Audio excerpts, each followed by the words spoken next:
Queridos hermanos, iniciamos la lección divina de este día, lunes 22 de mayo, lunes de la séptima y última semana de este tiempo de Pascua. Por la señal de la Santa Cruz de nuestros enemigos, líbranos, Señor Dios nuestro, en el nombre del Padre, y del Hijo, y del Espíritu Santo. Amén. Señor mío y Dios mío, creo firmemente que estás aquí, que me ves, que me oyes. Te adoro con profunda reverencia, te pido perdón de mis pecados y gracia para hacer con fruto este tiempo de lección divina. Madre mía Inmaculada, San José, mi Padre y Señor, Ángel de mi guarda, interceded por mí. En este día, lunes, leemos en la primera lectura el libro de los Hechos de los Apóstoles, capítulo 19, versículos 1 al 8. En aquellos días, mientras Apolo estaba en Corinto, Pablo atravesó las regiones altas de Galacia y Frigia y bajó a Éfeso.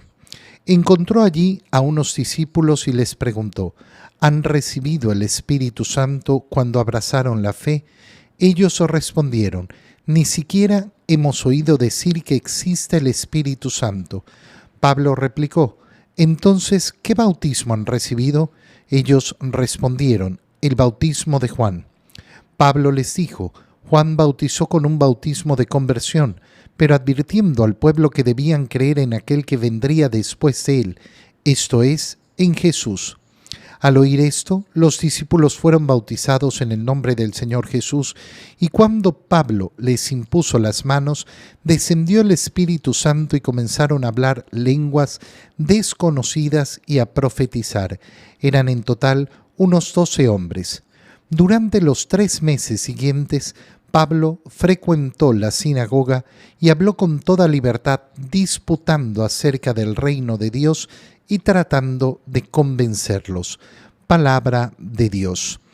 Vemos en esta parte del libro de los Hechos de los Apóstoles la importancia de recibir el Espíritu Santo, es decir, el sacramento de la confirmación, para completar ese ser verdaderamente de Cristo, para entrar verdaderamente en esa vivencia de Cristo.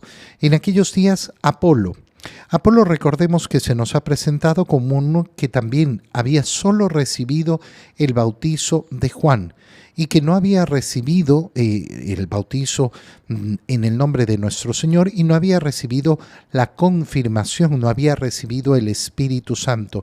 Sin embargo, ya era un discípulo que quería efectivamente transmitir el Evangelio. Y lo hizo. Y mientras Apolo se queda en Corinto, Pablo atraviesa a otras regiones y llega hasta Éfeso. Allí encontró a unos discípulos a los que les preguntó: ¿han recibido el Espíritu Santo cuando abrazaron la fe? Y la respuesta de ellos, ¿cuál es? Ni siquiera hemos oído decir que existe el Espíritu Santo. Qué pena da saber que muchos católicos hoy en día están en la misma situación. Ni siquiera conocen al Espíritu Santo, no tienen una relación con el Espíritu Santo y muchos, lamentablemente, ni siquiera tampoco han recibido el sacramento de la confirmación. Qué bonito es durante esta semana, última semana del tiempo de Pascua, en que nos estamos ya preparando formalmente para celebrar el domingo Pentecostés, esa venida del Espíritu Santo, utilizar estos días para implorar esa amistad profunda con el Espíritu Santo, esa relación profunda con el Espíritu Santo, pero además darnos cuenta de la importancia de lo que significa el regalo del Señor en el Espíritu Santo. Cuando nosotros tenemos católicos a nuestro alrededor que no han recibido el sacramento de la confirmación, es porque entonces no se les ha explicado la grandeza, la profundidad. Si llega a pasar que ese es mi caso, bueno, yo debería preocuparme, porque no recibir el Espíritu Santo, no recibir el sacramento de la confirmación, al final lo que significa es el rechazo al regalo del Señor. Y esto a nivel personal me tiene que preocupar, pero además, lógicamente, me tiene que preocupar a nivel de las personas que están a mi alrededor. Yo no puedo ser indiferente. No, es que yo no me meto en la vida de otros. No, tiene que haber un deseo de que todos reciban el Espíritu Santo y hablar de la importancia del Espíritu Santo. Qué terrible es cuando vemos esa poca importancia que se le da al sacramento de la confirmación de parte de los mismos padres. Los papás a veces están preocupados, de que el niño reciba el bautizo. Que el niño reciba la primera comunión. Algunos. Pero después parece que, bueno, sí, también la confirmación. No hay efectivamente esa profundización de lo importante que es. Y hay padres a los cuales, no, es que no pudimos, es que se pasó, es que no sé qué. Mira, si yo tengo un hijo al cual no he confirmado, significa, en primer lugar, que he rechazado para él el regalo de Jesús. El regalo que nos envía Jesús de parte del Padre, que es el Espíritu. El Espíritu Santo, que es la relación de amor entre el Padre y el Hijo.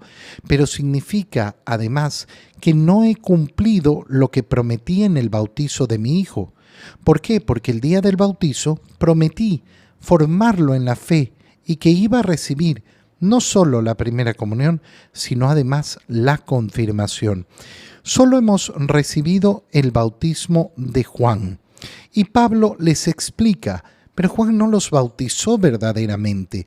Juan entregó un bautizo de conversión. Es decir, era un acto para invitar a la conversión, pero no era el bautizo del Salvador.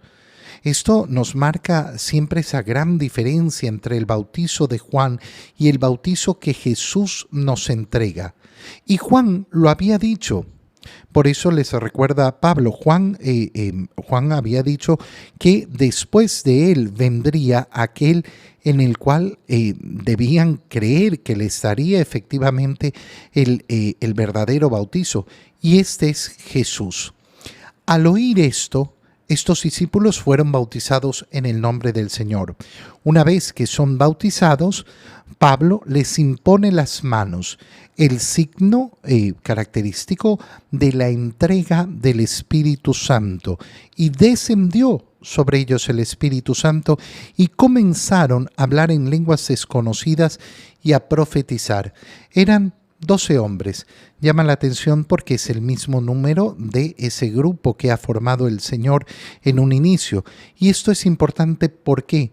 Porque se va viendo esa multiplicación de la iglesia. El Señor escogió 12. El grupo de los 12 entre sus discípulos que iba a ser el grupo principal, pero no significa que ese grupo va a ser el único. La iglesia siempre se va a ir multiplicando, sobre todo ahí donde está presente esa acción del Espíritu Santo.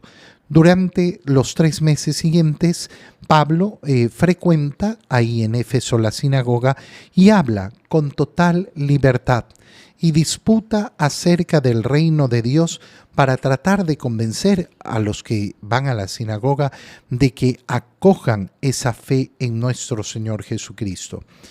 En el Evangelio, leemos el Evangelio de San Juan, capítulo 16, versículos 29 al 33. En aquel tiempo los discípulos le dijeron a Jesús: ahora sí nos estás hablando claro y no en parábolas. Ahora sí estamos convencidos de que lo sabes todo y no necesitas que nadie te pregunte. Por eso creemos que has venido de Dios. Les contestó Jesús: ¿de veras creen? Pues miren que viene la hora, más aún, ya llegó, en que se van a dispersar cada uno por su lado y me dejarán solo. Sin embargo, no estaré solo, porque el Padre está conmigo. Les he dicho estas cosas para que tengan paz en mí. En el mundo tendrán tribulaciones, pero tengan valor, porque yo he vencido al mundo. Palabra del Señor. Recuerda que estamos todavía en ese discurso que da el Señor en la última cena a sus discípulos, un discurso que es enorme, precioso, y que en estos días vamos a empezar a leer todavía con más profundidad. ¿Qué le dicen los discípulos llegado este momento? Ahora sí nos estás hablando claro y no en parábolas. Ahora sí estamos convencidos. Fíjate qué es lo que les ha dicho Jesús antes de esto. Llega el tiempo en que ya no les voy a hablar en parábolas, sino que les voy a hablar abiertamente del Padre. Les voy a hablar abiertamente del Padre, directamente del Padre. Van a conocer la intimidad de Dios y por eso los discípulos de Jesús van a poder conocer esa intimidad más grande de Dios, que Dios es uno, pero que a la vez es Padre, Hijo y Espíritu Santo. Por eso, una vez que celebremos Pentecostés, el siguiente domingo celebraremos la solemnidad de la Santísima Trinidad. Esto es obvio, ¿por qué? Justamente por lo que el Señor les está diciendo en este Evangelio, donde ellos creen que por fin ya han comprendido y están entendiendo todo y de que están además convencidos de que Jesús es el Señor, que no necesita que nadie le pregunte porque Él ha venido de Dios. Y entonces la pregunta de Jesús, ¿de veras creen? Esta pregunta lanzada a los discípulos está lanzada a ti y a mí, a cada uno de nosotros. ¿De veras crees? ¿De veras crees? Es una pregunta fundamental. ¿Por qué? Porque si en esta semana hemos dicho que nos estamos preparando para celebrar Pentecostés, para experimentar en nosotros de una manera más fuerte esa acción del Espíritu Santo, por supuesto que nos tenemos que preguntar, ¿cómo está mi fe? Yo no puedo simplemente decir, sí, yo tengo fe, yo tengo fe, yo tengo fe. ¿Cómo está mi fe? ¿Qué tan fuerte es mi fe? ¿Qué tan sólida es mi fe? ¿Qué tanto conocimiento de mi fe tengo? Porque una persona puede decir, sí, yo creo. Explícame por qué crees esto. Ay, no sé, yo solo creo.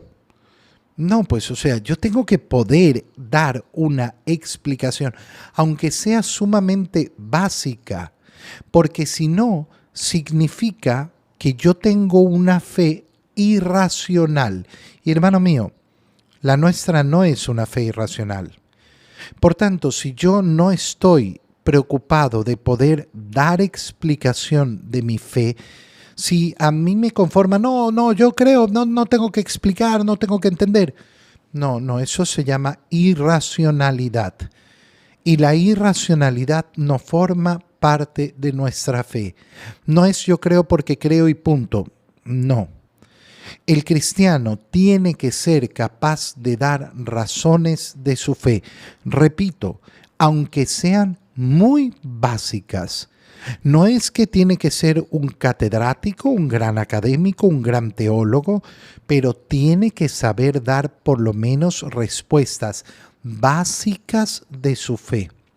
Y si yo no las puedo dar, entonces me tengo que preguntar qué está sucediendo con mi fe.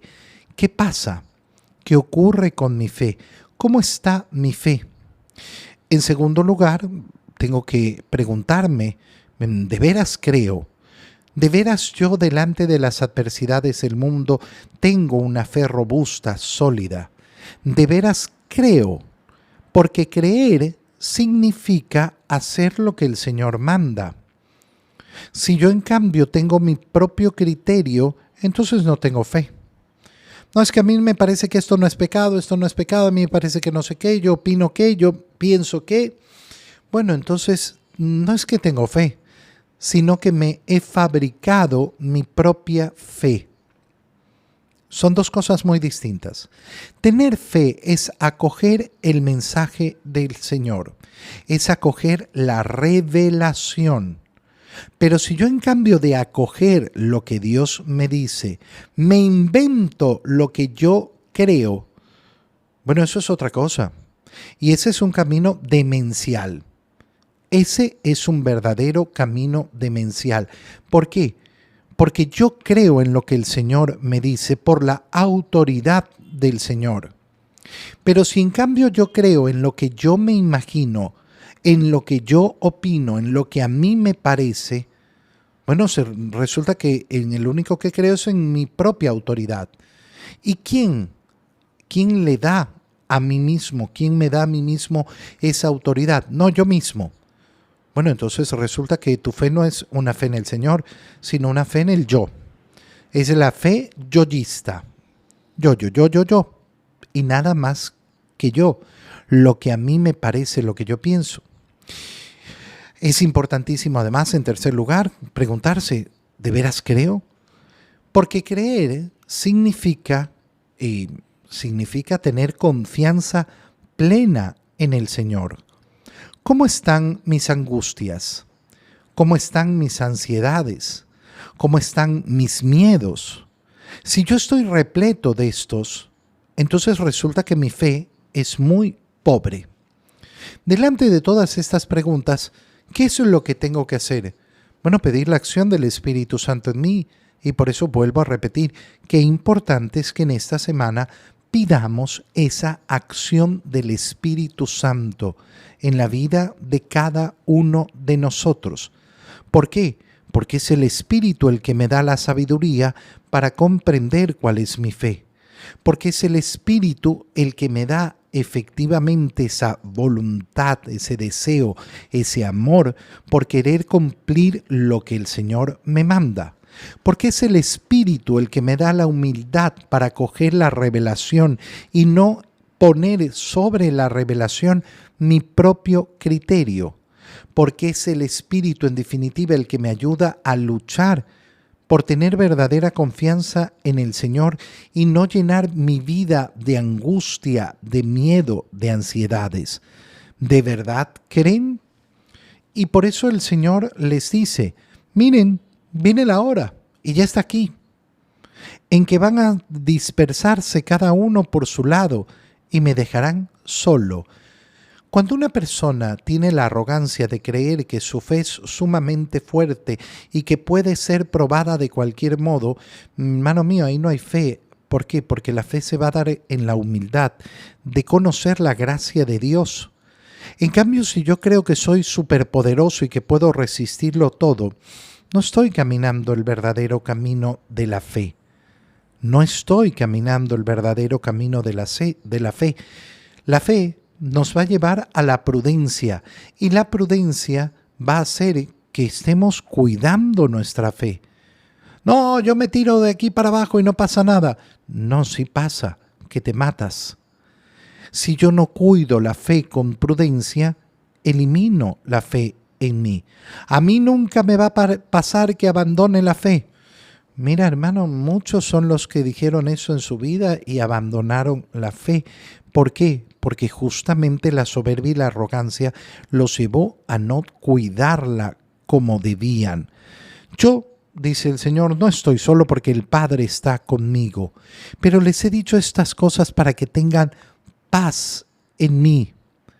En el mundo van a tener tribulaciones siempre, pero tengan valor, porque yo he vencido al mundo.